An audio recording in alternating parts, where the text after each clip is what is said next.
Hello students, स्वागत है विश्वास एजुकेशन के यूट्यूब चैनल पर। और हम जो है कक्षा छठवीं सामाजिक अध्ययन का अध्याय 6 देख रहे हैं, गांव का प्रशासन। इसमें का आज दूसरा पार्ट है। पिछले पार्ट में हम लोगों ने गांव का नक्शों के बारे में देख लिया और राजस्व विभाग के बारे में देख लिया, पुलिस विभाग के बारे में देख लिया। अब इसके आगे हम लोग देखेंगे। यहाँ पर हमने नक्शा खचरा कैसे पढ़ा, कैसे इसको देखा जाता है, कहाँ पर क्या है चीज़ें कैसे समझी जाती है, सारी चीज़ें पिछले वीडियो में कंप्लीट कर चुका है। तो जिन स्टूडेंट्स ने पिछला वीडियो नहीं देखा है जाकर देख लीजिएगा, और सारे सवालों के जवाब भी हमने उसमें दिए हैं। अब आगे हम इसको कंप्लीट करते हैं, फिर इसमें अभ्यास प्रश्नों का हल करेंगे। तो हमारा पूरा प्रयास रहेगा कि सभी प्रश्नों के उत्तर दिए जाएंगे आप लोगों को, ताकि कोई भी दूसरा वीडियो आप लोगों को देखने की ज़रूरत ना पड़े। तो यहाँ पर आगे बढ़ते हैं। यहाँ पर जो है किसानों को अक्सर अपने खेत के नक्शे और रिकॉर्ड की ज़रूरत पड़ती है। इसके लिए उनको कुछ शुल्क देना पड़ता है। किसानों को इसकी नकल पाने का अधिकार है, हालांकि कई बार इनको ये रिकॉर्ड आसानी से नहीं मिलते। ठीक है, तो नक्शा खसरा की ज़रूरत कई बार किसानों को पड़ता है। लोगों को इसको हासिल करने में कई मुश्किलों का सामना करना पड़ता है। कई राज्यों में ये सारे रिकॉर्ड्स कंप्यूटर में डालकर पंचायत के दफ्तर में रख दिया गया है, ताकि वे आसानी से लोगों को उपलब्ध हो सके और नई सूचनाओं के अनुसार नियमित रूप से दुरुस्त होते रहें। आपको क्या लगता है कि किसानों को इस रिकॉर्ड की ज़रूरत कब पड़ती होगी? नीचे दी गई स्थितियों को पढ़िए और उन मामलों को पहचानिए जिनमें ज़मीन के रिकॉर्ड्स अनिवार्य होते हैं। यह भी बताइए कि वे किस लिए ज़रूरी हैं। तो यहाँ पर जो पहला है कि एक किसान दूसरे किसान को ज़मीन खरीदना चाहता है। तो जब एक किसान दूसरे किसान की ज़मीन खरीदना चाहेगा तो उसे ज़मीन से संबंधित जानकारियों की आवश्यकता होती है कि ज़मीन का मालिक कौन है, क्षेत्रफल ज़मीन बटाई पर है या नहीं है इत्यादि। इसलिए जो है ज़मीन का रिकॉर्ड रखना अनिवार्य हो जाता है और उसको फिर वो सारे नक्शा खसरा उसको चाहिए होता है। दूसरा जो प्रश्न है, एक किसान अपनी फसल दूसरे को बेचना चाहता है, तो उसके लिए क्या उसको ज़रूरत पड़ेगी क्या ज़मीन का खसरा? जब एक किसान अपनी फसल दूसरे को बेचना चाहता है तो उसके लिए भी ज़मीन के मालिक तथा खेत के क्षेत्रफल की जानकारी की आवश्यकता होती है। कई बार हम लोग धान जो हमारे शासकीय उचित मूल्य दुकानों में जब हम लोग अपना धान बेचते हैं सरकार के समर्थन मूल्य पर, तब भी हमारे जो है खेत के नक्शा खसरा की ज़रूरत पड़ जाती है। अगला जो है, एक किसान को अपनी ज़मीन में कुआं खोदने के लिए बैंक से कर्ज लेना होगा। तो उसके लिए भी उसको एक किसान को अपनी ज़मीन में कुआं खोदने के लिए बैंक से कर्ज चाहिए। तो उसके लिए भी किसान को अपनी ज़मीन से संबंधित जानकारियों बैंक को उपलब्ध करानी होगी। इस रिकॉर्ड को देखकर ही बैंक कर्ज मंजूर करेगा। इस मामले में भी ज़मीन के रिकॉर्ड की आवश्यकता पड़ेगी किसान को। अगला है कि एक किसान अपने खेतों के लिए खाद खरीदना चाहता है। तो अगर वो सरकारी संस्था से खाद खरीदना चाहता है तो उसको ज़रूरत पड़ेगी, और अगर वो दुकान से खरीदना चाहता है तो उसको किसी भी तरह के ज़मीन के कागजात की ज़रूरत नहीं पड़ेगी। एक किसान अपनी ज़मीन अपने बेटे एवं बेटियों के में बांटना चाहता है। तो जब किसान अपनी ज़मीन अपने बच्चों में बांटना चाहता है तो किसान को ज़मीन के रिकॉर्ड की आवश्यकता होती है, ताकि वह बच्चों को उनके हिस्से की स्थिति तथा क्षेत्रफल की जानकारी उपलब्ध करा सके। तो इन सब चीज़ों में जो है ज़मीन के नक्शे और खसरे की ज़रूरत पड़ जाती है। ज़रूरी है कि वह उनको समय समय पर दुरुस्त करता रहे। जो नक्शा होता है उसको दुरुस्त करता रहना पड़ता है। किसान कई बार फसल बदल देते हैं, कुछ और उगाने लगते हैं, या कोई कहीं कुआं खोद लेता है। इस सब का हिसाब रखना सरकार के राजस्व विभाग का काम होता है। किसका काम होता है? राजस्व विभाग का काम होता है। इस विभाग के वरिष्ठ लोग इस काम का निरीक्षण करते हैं। तो राजस्व विभाग में जो बड़े अधिकारी होते हैं जैसे कि तहसीलदार होते हैं, तो वो लोग इसका निरीक्षण करते रहते हैं। भारत में सभी राज्य जिस जिलों में बटे हुए हैं जमीन से जुड़े मामलों की व्यवस्था के लिए इन जिलों को और भी छोटे खंडों में बांट दिया जाता है। जिले के उपखंडों को कई नामों से जाना जाता है, जैसे तहसील या तालुका इत्यादि।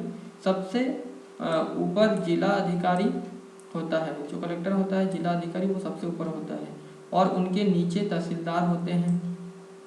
ठीक है, कलेक्टर और तहसीलदार समझ आ गया। उन्हें विभिन्न मामलों को निपटाना होता है। वे पटवारी के काम का निरीक्षण करते हैं और यह सुनिश्चित करते हैं कि रिकॉर्ड सही ढंग से रखे जाए और राजस्व यानी कि विभिन्न तरह के कर इकट्ठा होते रहें। तो पटवारी कोई गड़बड़ी ना करे, इसलिए जो है बड़े अधिकारी तहसीलदार और जो जिला अधिकारी कलेक्टर होते हैं वो उनका निरीक्षण करते रहते हैं। वे यह भी देखते हैं कि किसानों को अपने रिकॉर्ड की नकल आसानी से मिल जाए। वे विद्यार्थियों को ज़रूरत पड़ने पर जाति प्रमाण पत्र आदि भी जारी करते हैं। तहसीलदार के दफ्तर में जमीन से जुड़े विवाद के मामले सुने जाते हैं। तो जमीन से जुड़े जो भी विवाद के मामले हैं कहाँ सुने जाते हैं? तहसीलदार के दफ्तर में। और वो जो है क्या है, जाति प्रमाण पत्र जारी करने का भी काम करते हैं। अगला देखते हैं, एक नया कानून हिंदू अधिनियम धारा 2005। यह एक महत्वपूर्ण कानून है, इसको याद रखिएगा। जब हम उन किसानों के बारे में सोचते हैं जिनके पास जमीन है, तो आमतौर पर हमारे ध्यान में पुरुष होते हैं। महिलाओं की हैसियत खेतों के काम में एक मददगार भर की मानी जाती है। तो महिलाओं को ज़्यादा अहमियत नहीं दिया जाता है। उनके बारे में ज़मीन के मालिक के रूप में कभी नहीं सोचा जाता। अभी तक कई राज्यों में हिंदू औरतों को परिवार की जमीन में हिस्सा नहीं मिलता था। पिता की मृत्यु के बाद जमीन बेटों में बांट दी जाती थी। हाल ही में यह कानून बदला गया है। नए कानून के मुताबिक बेटे बेटियों और उनकी मां को जमीन में बराबर हिस्सा मिलता है। देखें, नया कानून के हिसाब से इनको सभी को, उनके माँ को भी मिलेगा, उनके बेटे को भी मिलेगा और उनकी बेटी को भी मिलेगा, बराबर हिस्सा मिलेगा। यह कानून सभी राज्यों और केंद्र शासित प्रदेशों में लागू होगा। इस कानून से बड़ी संख्या में औरतों को फायदा होगा। उदाहरण के लिए सुधा एक खेतिहर परिवार की सबसे बड़ी बेटी है। वह शादीशुदा है और पास के गांव में रहती है। अपने पिता की मृत्यु के बाद सुधा अक्सर खेती के काम में मां का हाथ बटाने आती है। उसकी मां ने पटवारी से कहा कि जमीन पर अब बेटे के साथ साथ उसका और दोनों बेटियों का नाम भी रिकॉर्ड में आ जाए। तो उसकी मां ने कहा कि बेटियों का नाम भी रिकॉर्ड में आना चाहिए। तो यहाँ पर एक बेटी की चाह लिखा हुआ है, इसको देख लेते हैं। विरासत में मिला यह घर पापा को अपने पिता से, ठीक है, उनके पापा को उनके पिता से, उनके दादाजी से मिला है। यही घर मिलेगा मेरे भैया को मेरे पिता से, यानी कि उनके भैया को मिलेगा उनके पिता से।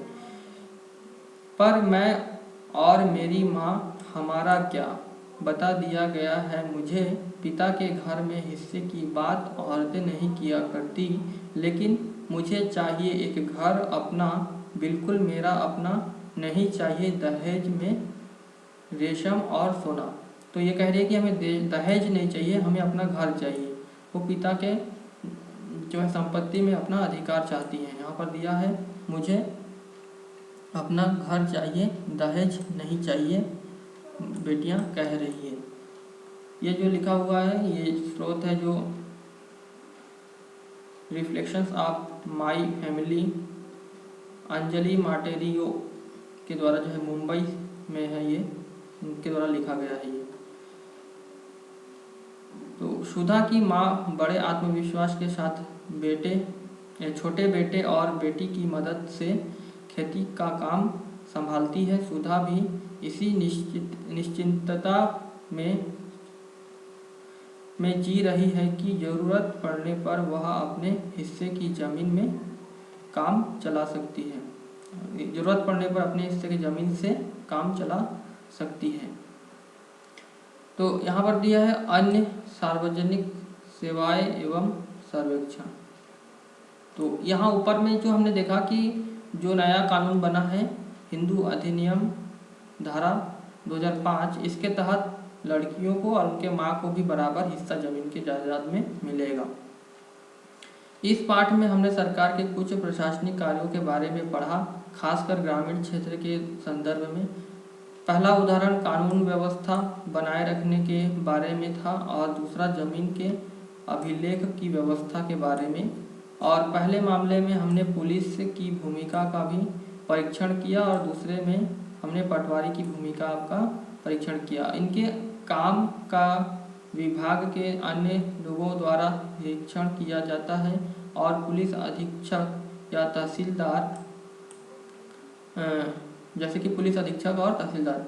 हमने यह भी देखा कि लोग कैसे इन सुविधाओं का इस्तेमाल करते हैं और उन्हें किस तरह की समस्याएं आती है।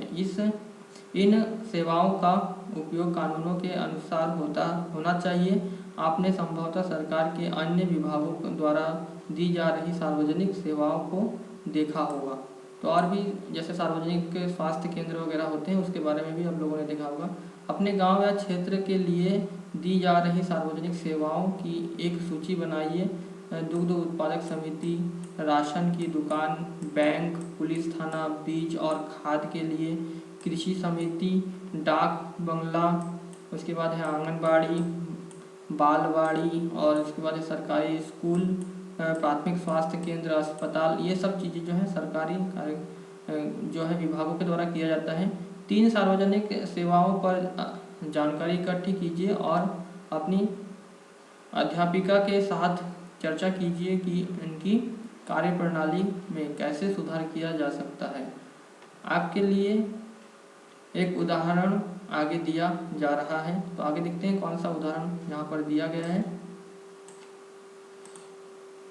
यहाँ पर देखिए एक उदाहरण दिया हुआ है कि सार्वजनिक सभा और आपने इनके काम के बारे में क्या देखा। उसके बाद अगला कॉलम है नियंत्रण में आने वाले क्षेत्र, इस सुविधा का लाभ उठाने के लिए उनको क्या करने की ज़रूरत है। जो यह सब प्रदान करते हैं उनकी समस्याएं क्या हैं। उसके बाद यहाँ पर है कि लोगों की समस्याएं क्या हैं, क्या सुधार किए जा सकते हैं और क्या सुधार किए जा सकते हैं इनके काम में, ये भी यहाँ पर दिया हुआ है। तो यहाँ पर हम लोग देख लेते हैं कि जो पहला है राशन की दुकान। तो राशन की दुकान में यह दुकान खुली हुई थी। 3 लोग आए, उनके पास पीले रंग के कार्ड थे। सबने चावल और चीनी खरीदी, मिट्टी का तेल मिला नहीं। तो ये आपने देखा। और इसमें नियंत्रण में आने वाले क्षेत्र कौन से हैं, इसमें 2 गांव आते हैं, ठीक है, इस राशन दुकान के अंतर्गत। इस सुविधा का लाभ उठाने के लिए क्या होना चाहिए, इनको राशन कार्ड की ज़रूरत होती है। यह जो है तहसील दफ्तर में बनता है। उसके बाद है जो यह सब प्रदान करते हैं उनकी समस्याएं। मिट्टी की तेल की आपूर्ति पूरी नहीं हो पाती है और लोगों की समस्या क्या है, चावल बड़ा ही खराब आता है और मिट्टी का तेल तो कभी मिलता ही नहीं। ये लोगों की समस्या है। क्या सुधार किया जाना चाहिए, तो अच्छा चावल आए, मिट्टी का तेल मिले, राशन की दुकान रोज खुले, ये सब सुविधाएं यहाँ पर होनी चाहिए। उसी प्रकार यहाँ पर जो है समस्याओं को लिखना पड़ेगा और क्या देखा आपने वो लिखना पड़ेगा। और उसका क्षेत्र, जैसे कि यहाँ स्वास्थ्य केंद्र के बारे में दिया हुआ है, तो यहाँ पर आप लिख सकते हैं जो कि है मरीजों की लंबी पंक्तियाँ, केवल कुछ ही डॉक्टर की उपलब्धता यहाँ पर होती है। और यह 1-2 गांव जो भी है गांव को कवर करते हैं। रोगी को जो है कार्ड बनाने की आवश्यकता होती है, पर्चे बनाने पड़ते हैं, यहाँ पर लिख सकते हैं। और स्वास्थ्य केंद्र के डॉक्टर की संख्या कम है, ये जो है स्वास्थ्य केंद्र की समस्या हो सकती है। और जो लोगों की समस्याएं यहाँ पर हो सकती है, डॉक्टर कम है और वो भी समय पर नहीं आते हैं, दवाइयाँ उपलब्ध नहीं हो पाती हैं, ये सब लोगों की समस्या हो सकती है। और इसमें सुधार क्या किया जा सकता है, डॉक्टर की संख्या तथा सुविधाएं बढ़ाई जाए, ये चीज़ हम लोग यहाँ पर कर सकते हैं। उसके बाद है दूध उत्पादक समिति। दूध उत्पादक समिति में क्या होता है कि प्रातःकाल और शाम काल को दूध दिया जाता है दूध वालों के द्वारा, और ये जो है केवल एक गांव को ही इसके अंतर्गत आता है, ऐसा लिख सकते हैं। और जो इसमें क्या ज़रूरत पड़ेगी, तो दूध रखने के लिए जो है बर्तन की आवश्यकता होगी, और जो समस्याएं तो दूध ले जाने वाली वाहन कभी कभी समय पर नहीं पहुंच पाती, ये समस्याएं होती हैं। और लोगों के लिए जो समस्या है, तो दूध की कम कीमत तथा दूध ले जाने वाली वाहन का इंतज़ार करना पड़ता है। इसमें सुधार क्या किया जा सकता है, तो दूध की कीमत बढ़ाना तथा दूध ले जाने वाले वाहन के देरी से आने की जो है पूर्व सूचना मिलना चाहिए।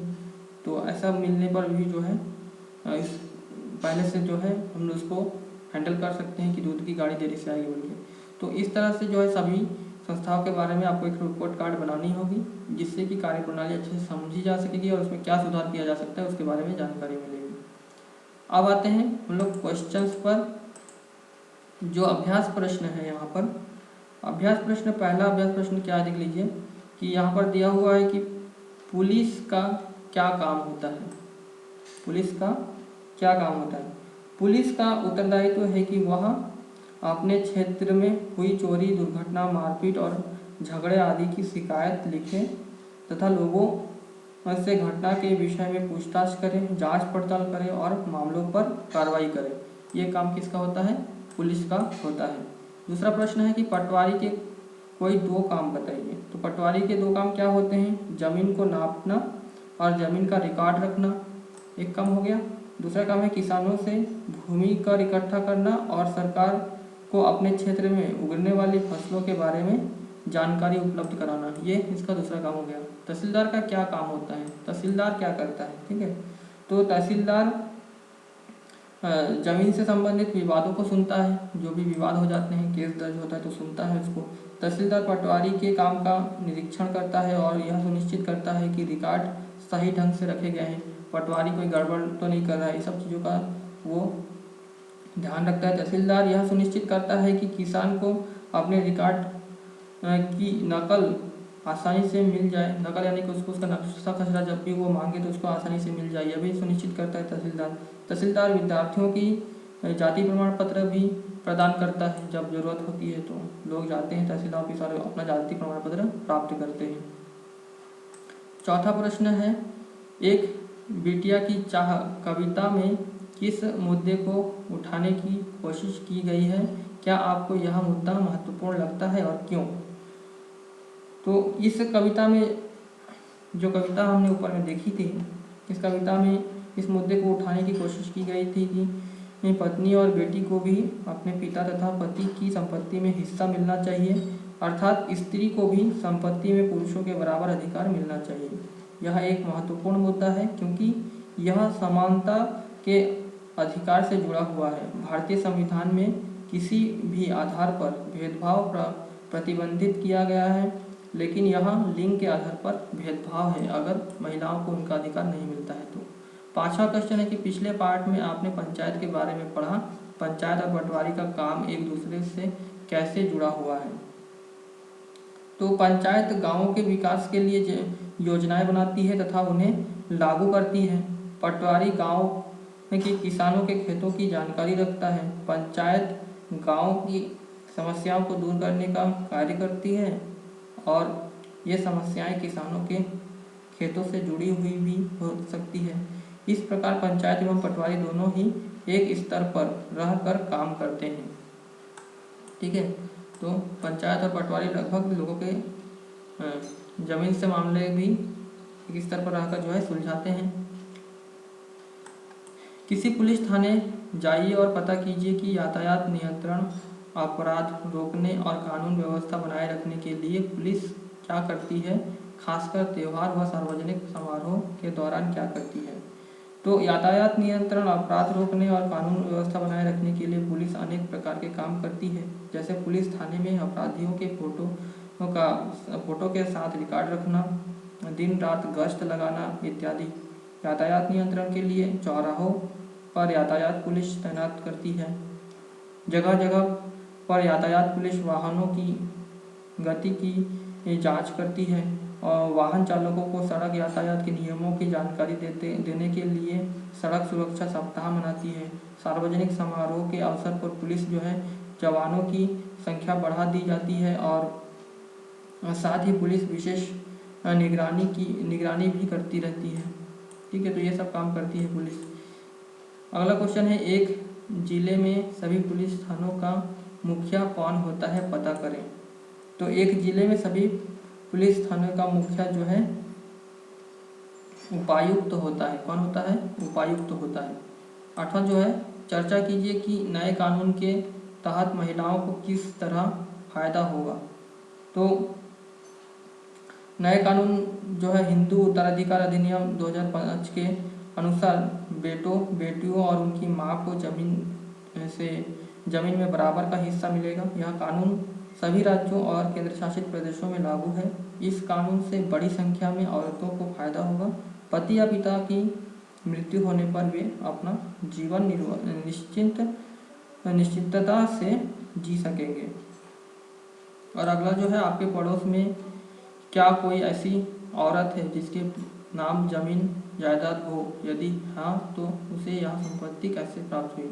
तो इसको जो है छात्र स्वयं अपने आसपास किसी महिला के पास ज़मीन है तो उसको जाकर पता कर सकते हैं। निश्चित तौर पर उसको उसके पिता से मिली होगी या तो उसके पति से वह ज़मीन उसको मिली होगी। तो इस तरह से हमारा यह अध्याय गांव का प्रशासन पूरे सभी प्रश्नों को समाधान करते हुए हो गया है। उम्मीद है कि आप लोगों को वीडियो हेल्पफुल हुआ होगा और इससे आप नोट्स भी तैयार कर सकते हैं और ये जो है आने वाले समय में बहुत मददगार होंगे आपको। तो मिलते हैं नेक्स्ट चैप्टर में जल्दी ही, और वीडियो देखने के लिए सभी का बहुत बहुत धन्यवाद।